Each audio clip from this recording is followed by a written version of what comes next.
హైదరాబాద్ మహానగరంలో ఉరుకుల పరుగుల జీవితంలో ప్రతి ఉదయం ఒక కొత్త పోరాటంతో మొదలవుతుంది. ఇంటి నుండి కార్యాలయానికి, కళాశాలకు లేదా మన గమ్యస్థానాలకు చేరుకోవడానికి చేసే ప్రయాణం ఒక యజ్ఞం లాంటిది.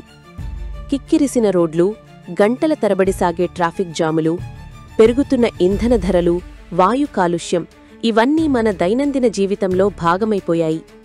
ఈ సవాళ్ల మధ్య మనకు ఒక నమ్మకమైన, చవకైన మరియు వేగవంతమైన ప్రజా రవాణా వ్యవస్థ అవసరం ఎంతైనా ఉంది.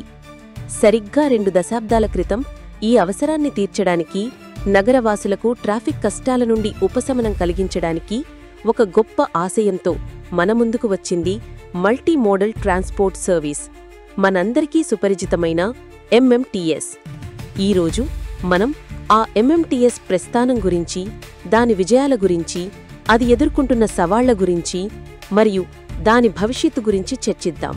దాదాపు 22 సంవత్సరాల క్రితం హైదరాబాద్ మరియు సికింద్రాబాద్ జంట నగరాలను కలుపుతూ శివారు ప్రాంతాల ప్రజలకు రవాణా సౌకర్యాన్ని మరుగుపరిచే లక్ష్యంతో ఎంఎంటీఎస్ సేవలు ప్రారంభమయ్యాయి.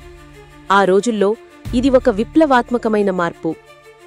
లింగంపల్లి నుండి ఫలక్నుమా వరకు, సికింద్రాబాద్ నుండి హైటెక్ సిటీ వరకు ఇది సామాన్యుడి రథంగా మారింది. విద్యార్థులు, ఉద్యోగులు, చిన్న వ్యాపారులు ఇలా ఎందరికో ఎంఎంటీఎస్ ఒక వరంగా పరిణమించింది. బస్సుల రద్దీ నుండి, ఆటోల అధిక ఛార్జీల నుండి ఇది గొప్ప ఉపశమనాన్నిచ్చింది.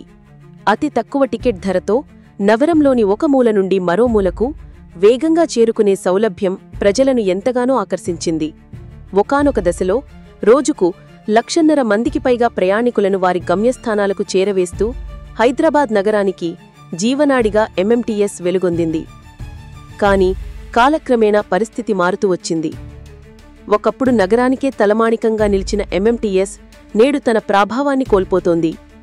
బెంగళూరు, చెన్నై వంటి నగరాలు తమ సబర్బన్ రైలు వ్యవస్థలను నిరంతరం ఆధునీకరిస్తూ ప్రయాణికులకు మెరుగైన సౌకర్యాలు కల్పిస్తుంటే, మన హైదరాబాద్ ఎంఎంటీఎస్ మాత్రం సాంకేతిక సమస్యలు, సరైన సమయపాలన లేకపోవడం వంటి కారణాలతో వెనుకబడిపోయింది.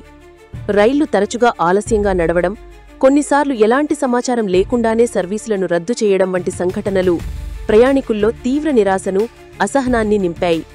దీని ఫలితంగా ఒకప్పుడు 1,50,000 మందితో కళకళలాడిన ఎంఎంటీఎస్ రైళ్లల్లో నేడు కేవలం 50,000 మంది మాత్రమే ప్రయాణిస్తున్నారంటే పరిస్థితి ఎంత దయనీయంగా ఉందో మనం అర్థం చేసుకోవచ్చు. రోజురోజుకూ ఈ సంఖ్య మరింత తగ్గుముఖం పడుతోందన్నది కాదనలేని వాస్తవం. ఇదే సమయంలో హైదరాబాద్ నగరంలోకి మెట్రో రైలు ప్రవేశించింది. ఆధునిక సౌకర్యాలు, పూర్తి ఏసీ కోచ్లు, ఖచ్చితమైన సమయపాలన, వేగవంతమైన ప్రయాణం వంటి అంశాలతో మెట్రో ప్రజల ఆదరణను వేగంగా చూరగోనింది. ముఖ్యంగా హైదరాబాద్లోని తీవ్ర వేసవిలో చల్లటి ఏసీ కోచ్లలో ప్రయాణించడానికి ప్రజలు ఇష్టపడుతున్నారు.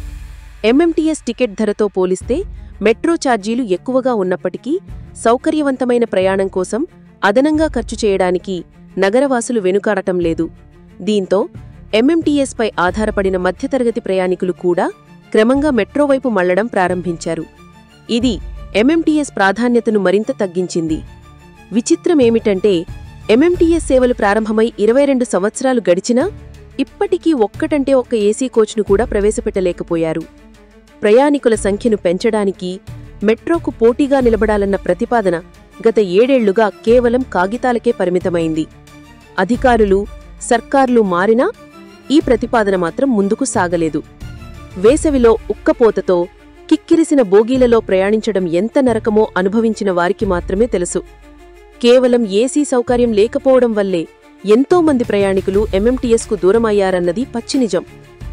అయితే ఇన్ని సవాళ్లు ఉన్నప్పటికీ ఎంఎంటీఎస్ ప్రాముఖ్యతను మనం పూర్తిగా విస్మరించలేము.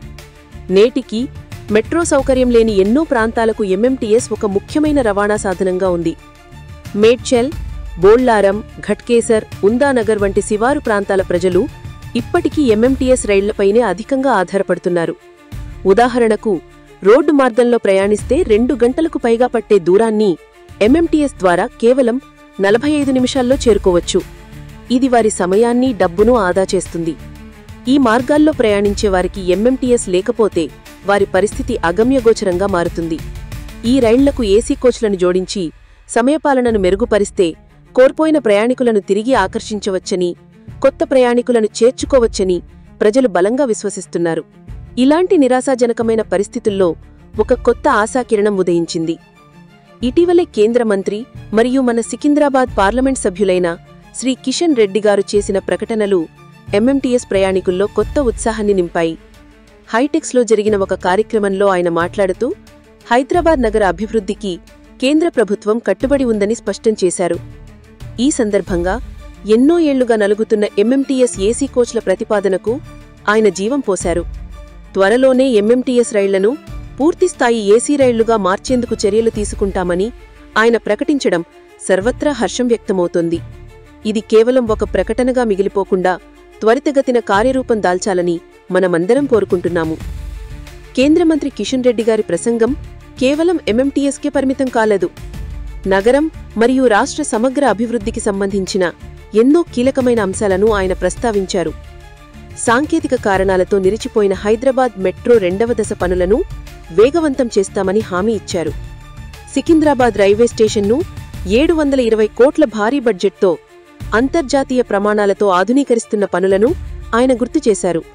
అలాగే హైదరాబాద్ విజయవాడ మధ్య గ్రీన్ఫీల్డ్ జాతీయ రహదారి పనులను త్వరలోనే పూర్తి చేస్తామని పేర్కొన్నారు. వరంగల్, ఆదిలాబాద్లలో కొత్త విమానాశ్రయాలను ఏర్పాటు చేయబోతున్నట్లు ప్రకటించడం ద్వారా తెలంగాణలోని ద్వితీయ శ్రేణి నగరాల అభివృద్ధికి కూడా కేంద్రం ప్రాధాన్యత ఇస్తోందని స్పష్టం చేశారు.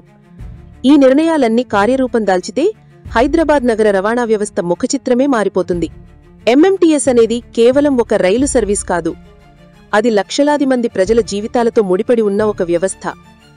దానిని పరిరక్షించుకోవాల్సిన, అభివృద్ధి చేసుకోవాల్సిన బాధ్యత మనందరిపై ఉంది. కేంద్ర మంత్రి చేసిన ప్రకటనలు ఆశాజనకంగా ఉన్నాయి. ఎంఎంటీఎస్ రైళ్లకు ఏసీ కోచ్లు రావడం, మెట్రో 2వ దశ పూర్తవడం, రైల్వే స్టేషన్లు ఆధునీకరించబడడం వంటివి జరిగితే హైదరాబాద్లో ప్రజా రవాణా వ్యవస్థ బలోపేతమవుతుంది. రోడ్లపై ట్రాఫిక్ భారం తగ్గి కాలుష్యం నియంత్రణలోకి వస్తుంది. ప్రజల సమయం, డబ్బు ఆదా అవుతాయి. ప్రభుత్వాలు తమ వాగ్దానాలను నిలబెట్టుకోవాలి. అధికారులు చిత్తశుద్ధితో పనిచెయ్యాలి. అప్పుడే ఒకప్పుడు వెలుగొంది ప్రస్తుతం మసకబారిన ఎంఎంటీఎస్ మళ్లీ తన పూర్వ వైభవాన్ని సంతరించుకుని మెట్రోతో కలిసి పనిచేస్తూ హైదరాబాద్ నగరానికి ఒక సమగ్ర మరియు ఆధునికమైన ప్రజా రవాణా వ్యవస్థను అందించగలదని మనస్ఫూర్తిగా ఆశిద్దాం.